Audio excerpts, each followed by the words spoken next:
Dale Briggs had been driving the same back roads of eastern Colorado for most of his adult life. Not because he had to, not because someone told him to, just because that's what he did. That's who he was. He was 58 years old, retired from the rodeo circuit long before his knees finally gave out on him. He had spent his younger years doing what cowboys do, riding, roping, losing weekends to county fairs and dusty arenas in towns most people couldn't find on a map. And somewhere along the way, the rodeo ended and regular life began, or at least it was supposed to. But Dale never really settled. He had a pickup truck, old, a little rusted, faithful in the way old things sometimes are, and he used it to drive from one job to the next, hauling fence posts for neighbors, checking on cattle for ranchers whose backs couldn't take the work anymore. He kept a bedroll behind the seat and a thermos of coffee on the dashboard, and he moved through life like a man who had made peace with not having a fixed address. No wife waiting at home. No phone ringing with someone asking when he'd be back. He wasn't sad about this. Some men are built for staying in one place, and some men aren't. Dale had figured that out about himself a long time ago. That summer, it was 2011, give or take, he was heading north on Highway 71. Just another long stretch of Colorado highway, the kind where you can see so far ahead that the road disappears into the heat rising off the asphalt. Flat land on both sides. Fence posts going by. The sky doing what the sky does out there, which is take up more space than seems reasonable. He had nowhere urgent to be. He was thinking about nothing in particular.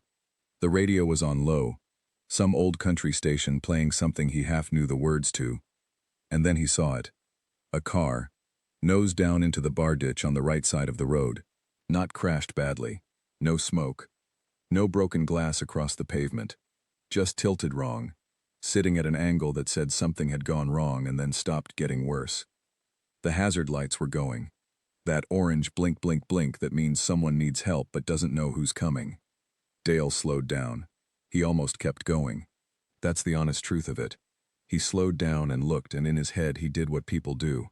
He thought about how there were probably other people on this road. How someone else would stop. How he had things to get to. He had enough in him to at least be honest with himself about that moment. He sat there idling on the shoulder for maybe 3 seconds. Then he put the truck in park and got out. The air outside was hot in that dry, heavy way that Colorado gets in summer. The kind of heat that feels like it's pressing down on your shoulders. He walked toward the car slowly, the way you do when you don't want to startle anyone, one hand raised slightly so whoever was inside could see he wasn't a threat. He could see the back of the car now. A 2003 Honda. The rear bumper had a crack running through it, and the back window, the passenger side, had been replaced at some point with a black trash bag and some packing tape. Not a recent fix. This had been like this for a while. You could tell because the tape was starting to peel at the corners. He looked at the right rear tire. It was completely flat. Not losing air. Already lost. The rubber was sitting on the rim. He stood there for a second looking at it. Then he walked around to the driver's window and knocked gently on the glass. Inside, a woman looked up at him. She had dark circles under her eyes that had nothing to do with today. She was young, 31, he would find out later.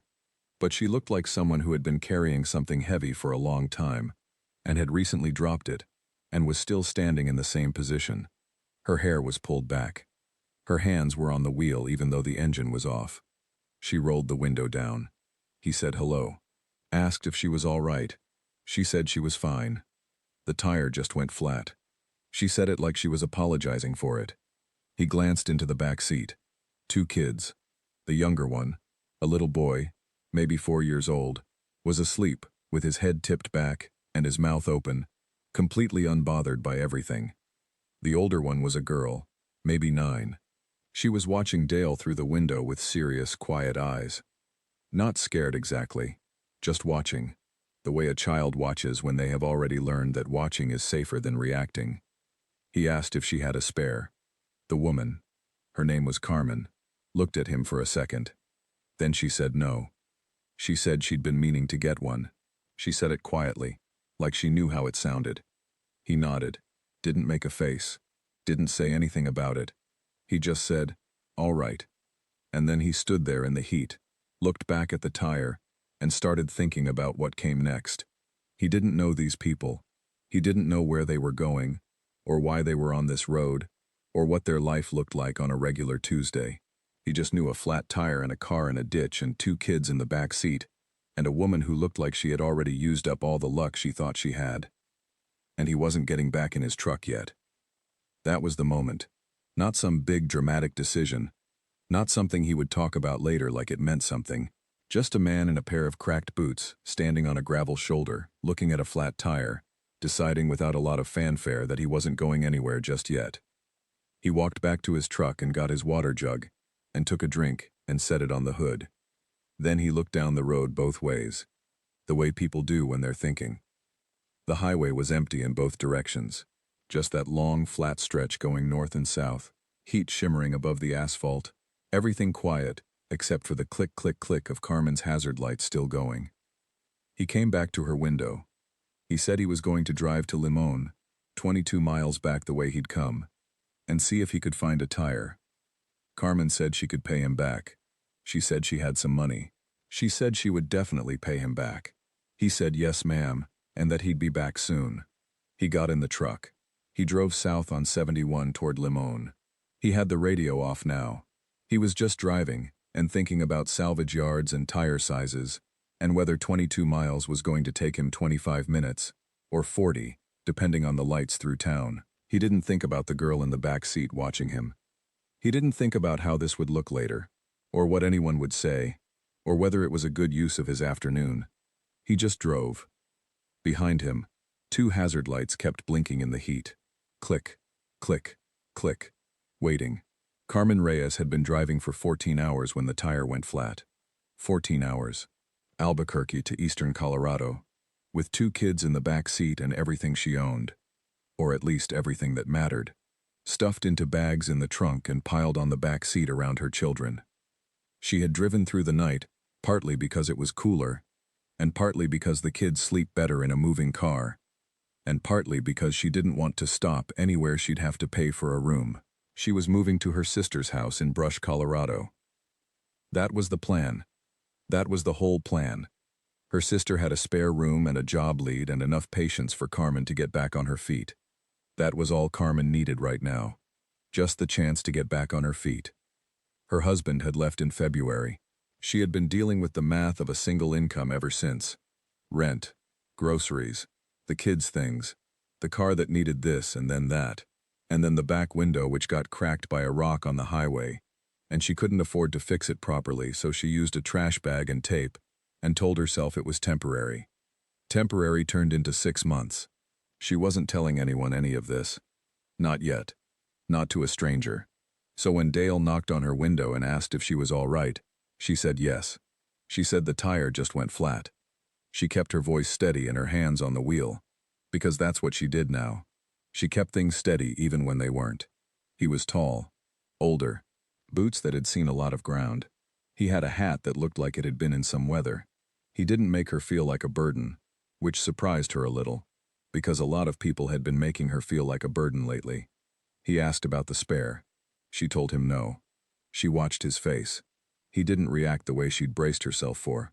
No sigh. No look. He just nodded, like this was simply information and not a character flaw. He said all right and walked back to his truck and then came back and told her he'd go find a tire in Limon. She said she'd pay him back. He said yes, ma'am. Then he was gone. Carmen turned around and looked at her kids. Isaiah was still asleep. She was glad. 4-year-olds ask questions that are hard to answer when you're already trying not to cry. Maya was awake, though. Maya was always awake, always watching, always quietly taking stock of whatever was happening. Maya said, "Is that man going to help us?" Carmen said yes. Maya looked out the back window at the truck disappearing down the highway. She said, "How do you know?" Carmen said she just knew. She didn't say what she was actually thinking, which was that she didn't know. She hoped. She was choosing to hope, which felt different from knowing. But the distinction didn't seem important to share with a 9-year-old. They sat in the car with the hazards on. The heat came through the windows. Carmen gave the kids water from a bottle she had in the front seat. She ate half a granola bar and gave the other half to Maya. She watched the highway in both directions. Cars passed. None of them slowed down. She thought about all the things she would do differently if she could go back, and then she stopped thinking about them, because that list had gotten very long over the past few months, and it wasn't helping anything.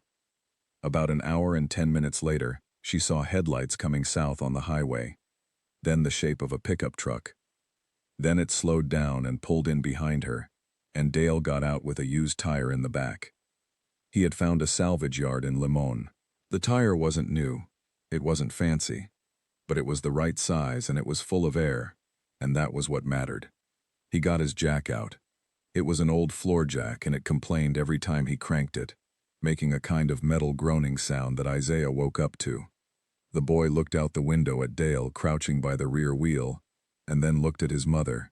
Carmen said a man was fixing their tire. Isaiah watched for a moment and then said okay, and put his head back against the seat. Dale worked in the heat without saying much. Carmen stood nearby and felt useless in that particular way. You feel useless when someone is doing something for you that you can't do for yourself. She offered to help, and he said he was okay. She told him again she'd pay him back. He said yes ma'am again and kept working. The jack, the lug nuts, the old tire off, the used tire on, the lug nuts back, the jack down. He checked the pressure by pressing his thumb into the sidewall the way men who have done this many times do it. He walked around the car and looked at the other 3 tires while he was at it. He didn't say anything about what he saw, but she noticed him looking. When it was done, he stood up and put his jack back in the truck. Maya had climbed out of the back seat at some point without anyone telling her to stay inside. She was standing on the gravel shoulder looking up at Dale. She asked him if he was a cowboy. Dale looked down at her. His boots were cracked at the toe. His hat had a sweat stain around the crown that had probably been there for years. He thought about it for a second. He said, something like that. Maya nodded like this made sense. Carmen thanked him. She thanked him the way you thank someone when words feel too small for the thing you're trying to say. She reached into her purse and found what she had, $47, and held it out to him. He shook his head. She said please. She said she wanted to. He said she should keep it. He said she had kids in the car. Carmen stood there on the side of the road holding $47 and not knowing what to do with herself. Then Dale said something she wasn't expecting. He said he was going to follow her. She asked what he meant. He said the spare wasn't rated for highway speeds. He said he'd looked at the rear axle and he didn't love what he saw. He said if she was going to brush, he'd follow behind, just in case, and she could go as slow as she needed. Carmen looked at him. She said he didn't have to do that. He said he knew. Then he walked back to his truck and that was the end of the conversation. Carmen got in the car. She sat there for a second with her hands on the wheel. Then she started the engine and pulled slowly out of the ditch and onto the highway. She watched the mirror. His headlights came on and swung out behind her. She drove at 40 miles per hour. He stayed right behind her. 60 miles. She tried not to think about what that meant. A stranger. An afternoon. 60 miles. No reason. No payment. Nothing asked for. She tried to just keep her eyes on the road. But she was thinking about it. She was thinking about it the whole way. 60 miles, at 40 miles per hour takes a long time. Dale knew that. He had done the math in his head before he even offered, which meant he had already decided before he said the words. It wasn't an impulse. It was a choice he made quietly, and then announced like it was nothing. He kept his truck about 3 car lengths behind Carmen's Honda, close enough to see the brake lights clearly, far enough that she wouldn't feel crowded. The hazard lights were off now. She didn't need them anymore. And so it was just her taillights moving through the afternoon, steady and slow, and his truck behind her keeping the same pace. 40 miles per hour on a highway where the speed limit is 65 feels strange. You feel every other car going past. You feel the road differently. Dale had the window cracked and his elbow out, and he drove the way you drive when you're not in a hurry, watching the land on both sides of the highway. The flat eastern Colorado landscape doing what it always does. Nothing dramatic, just space, and light, and the occasional farmhouse sitting out in it like it's waiting for something. He thought about the axle. He'd looked at it while he was putting the spare on, and he hadn't liked the sound when he'd pressed the wheel back into position. Not a terrible sound, but not nothing either. The kind of thing you notice if you've been around enough vehicles to know what they're supposed to sound like. He didn't say this to Carmen because there was no point worrying her about something that might be fine. But it was part of why he stayed. Part of it. The other part he didn't examine too closely. Some things you just do. They went through a couple of small towns, the kind where you slow down for one stoplight and then you're through it. At the first one, Carmen put her turn signal on even though she wasn't turning, which he understood to mean she was checking if he was still there. He flashed his lights once. She turned the signal off and kept going. At the second stoplight, she actually rolled down her window and looked back at him. She waved her hand, a small wave, half grateful, half still trying to tell him he didn't have to do this. He waved back. She pulled forward when the light changed. He followed. About halfway there, somewhere around the 40-minute mark, he saw the car drift slightly toward the shoulder and then correct. Just once. She was tired. Of course she was tired. She had told him, in the few sentences they'd exchanged, that she'd been driving since the night before. 14 hours, she'd said. He had done the quiet math on that, and thought about the 2 kids in the back seat, and the trash bag on the window, and the $47 in her purse, and hadn't said anything about any of it. Now he watched the car carefully for the next few miles. It didn't drift again. He let out a breath he hadn't realized he was holding. When they finally came into brush, Carmen slowed down even more. He could tell she was checking street signs, navigating somewhere unfamiliar. He gave her room. She turned left, then right, then into a neighborhood of small houses with chain-link fences and American flags and basketball hoops at the end of driveways. She turned into a driveway. Dale pulled up to the curb across the street and stopped. The house had a porch light on even though it was still daylight. The front door opened before Carmen even turned off the engine. A woman came out, her sister, he figured, moving fast in the way people move when they've been waiting, and finally the waiting is over. She was down the porch steps and at the car door before Carmen could open it herself. Carmen got out. Her sister grabbed her. Not a polite hug. The real kind. The kind where you hold on longer than a normal hug lasts, and the other person lets you. And for a second, both of them just stand there in the driveway not saying anything. Dale sat in his truck and watched. Isaiah had woken up and was being lifted out of the car by the sister, already confused about where he was, looking around at the new neighborhood with sleepy eyes. Maya got out on her own and stood next to the car and then, after a moment, walked around and pressed herself into her mother's side. The 4 of them stood in the driveway together in the late afternoon light. Dale sat for a moment longer. He watched the porch light. He watched the sister finally pull back from Carmen and look at her face, and then say something, probably asking if she was okay, and Carmen nod, probably saying yes. Then the front door opened and someone else appeared. A man, the sister's husband maybe, coming out to help with bags. The driveway was full of people now. Good people, it looked like. The right people. Dale pulled slowly away from the curb. He didn't honk. He didn't wave. Carmen was facing the other way, and that was fine. He drove back down the street the way he'd come, back through the neighborhood, back to the highway. He put the radio on. That old country station again. Something he half knew the words to. He drove for a while without thinking about much. The sun was getting lower, and it was throwing long shadows across the flat land, and the light had gone orange the way it does in that part of Colorado in the early evening. He had maybe 2 hours of good light left. He had somewhere to be in the morning. A rancher outside Akron who needed some fence work done. He thought about that. He thought about the route. He thought about whether he should stop somewhere for dinner, or just eat what he had in the truck. He did not think about what he had done that afternoon like it was something worth thinking about. He had changed a tire. He had followed a car for 60 miles. He had watched a family get home. That was the afternoon. He opened the thermos with one hand and took a drink of coffee that had gone cold 2 hours ago and didn't care. The road ahead was long and empty, and orange and his. He kept going. Carmen told her sister about the cowboy that night. They were in the kitchen after the kids were in bed. Isaiah passed out almost immediately in the spare room, completely exhausted. And Maya fell asleep with the light on, which Carmen left on because she didn't want to disturb her. The two sisters sat at the kitchen table with cups of tea, and Carmen told the whole story. The ditch, the flat tire, the man who came back from 22 miles away with a tire he bought with his own money, the Jack that groaned, Maya asking if he was a cowboy. And then the 60 miles. Carmen's sister kept saying, "Are you serious?" Carmen kept saying yes.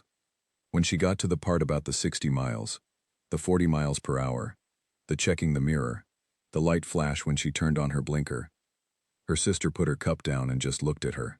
She said, "That man followed you 60 miles at 40 miles per hour." Carmen said yes.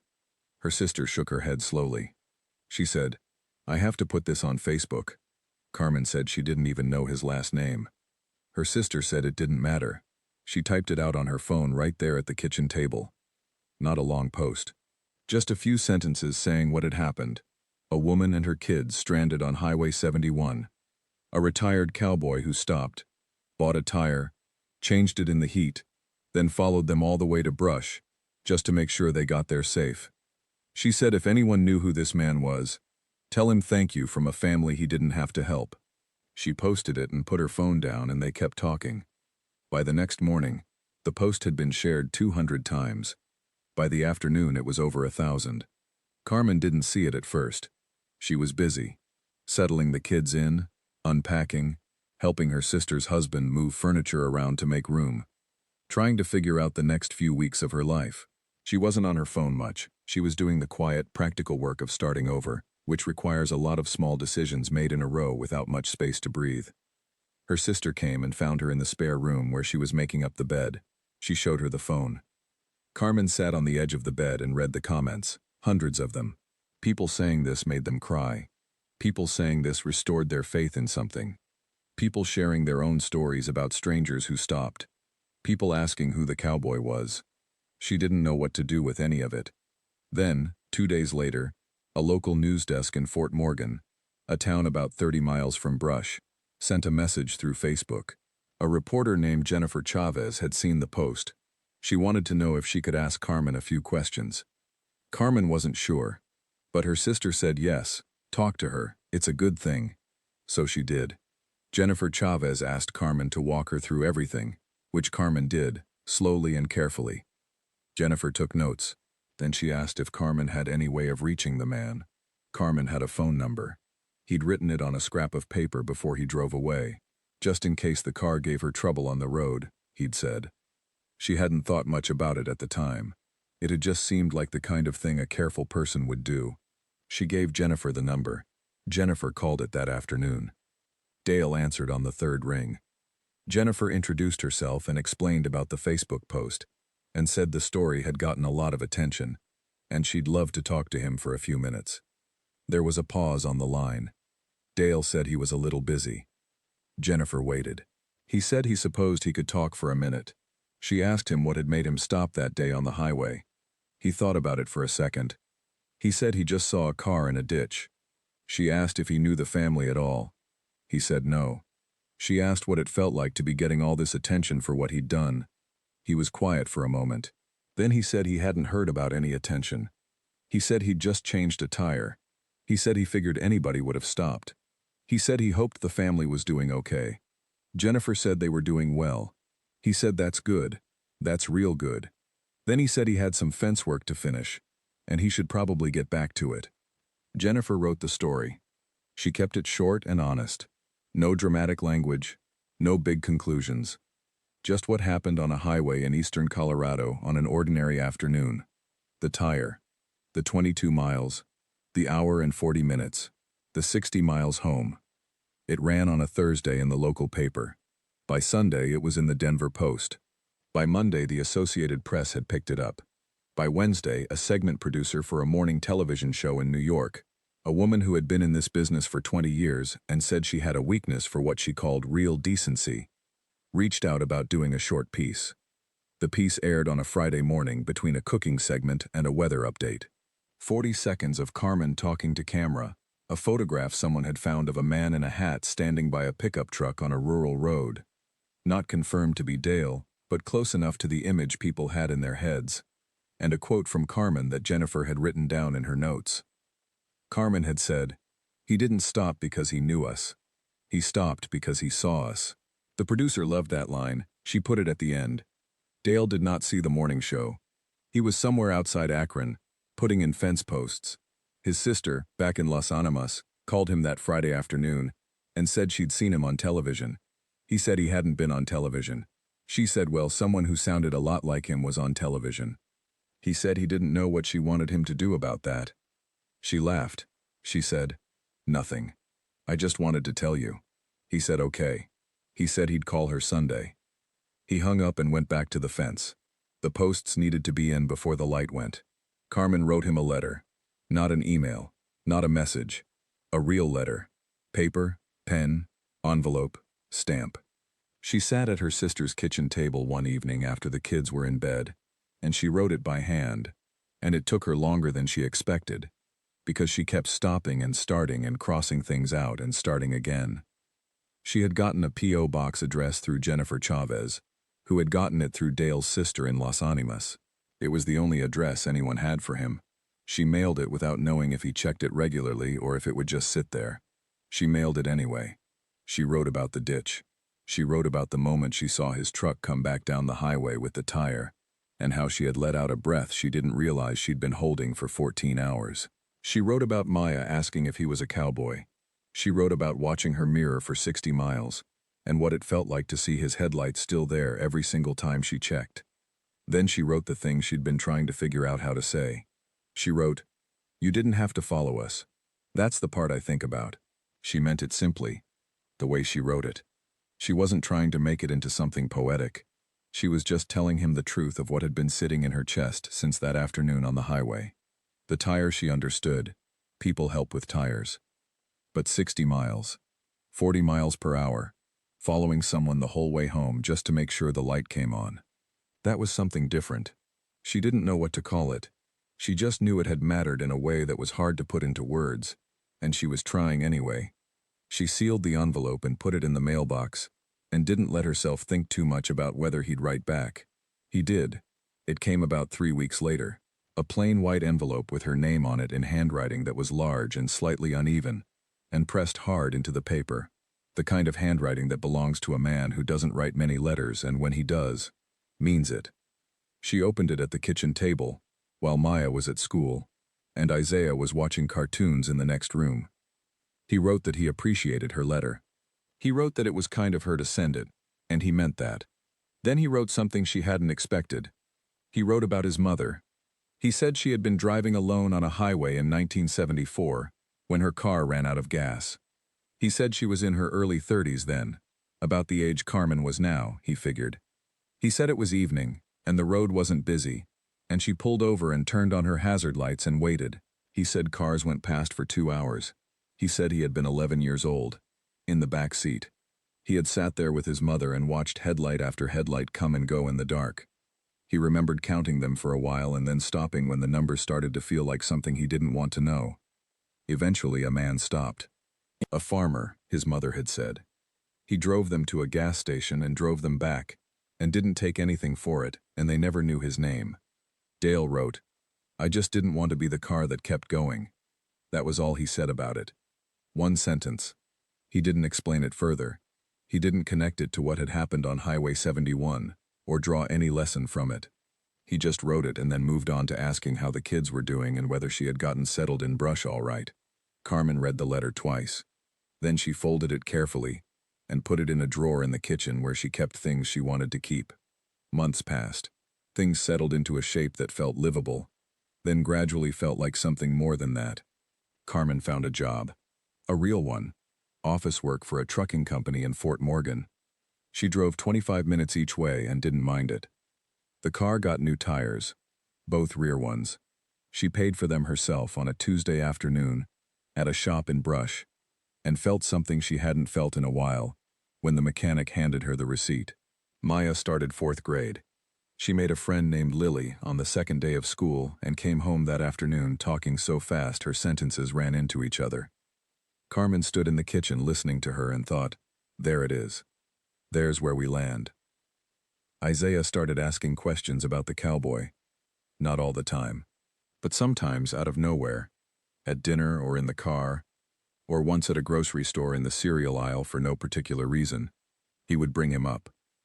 He was 5 now, going on 6, and his memory of that afternoon was soft and patchy the way memories are when you're 4. He remembered a big man. He remembered gravel. He remembered his mother's face looking different than it usually looked. He didn't remember the 60 miles because he'd been asleep for them, but he knew the story. He'd heard it told at the kitchen table, heard his aunt describe it on the phone to someone, heard his mother tell it once at a school event when another parent asked how she'd ended up in brush. At school one day, his teacher asked the class to talk about someone who had been kind to them. Isaiah raised his hand. He told the class about the cowboy. He said the cowboy fixed their tire and then followed their car all the way to make sure they got home safe. He said this like it was the most natural thing a person could do. The teacher asked what the cowboy's name was. Isaiah thought about it. He said, "I don't know. He didn't say his name." The teacher said, "But he helped you?" Isaiah said yes. He said the cowboy fixed it and watched them get home, and then drove away. The teacher asked, "And you never saw him again?" Isaiah thought about this for a moment. Then he shook his head and said, "But that's okay. He already did the thing." He said it the way 7-year-olds say things. Simply, without trying to make it mean more than it does, like it was just a fact about how the world worked. Someone did the thing that needed doing, and then it was done, and that was enough. His teacher didn't say anything for a moment. Then she said, "Yes, that's exactly right." And somewhere out on the back roads of Colorado, Dale Briggs was probably doing exactly what he'd always been doing. Driving, working, moving through the wide-open land with a cold cup of coffee on the dash and the radio on low, not thinking about any of it, just going.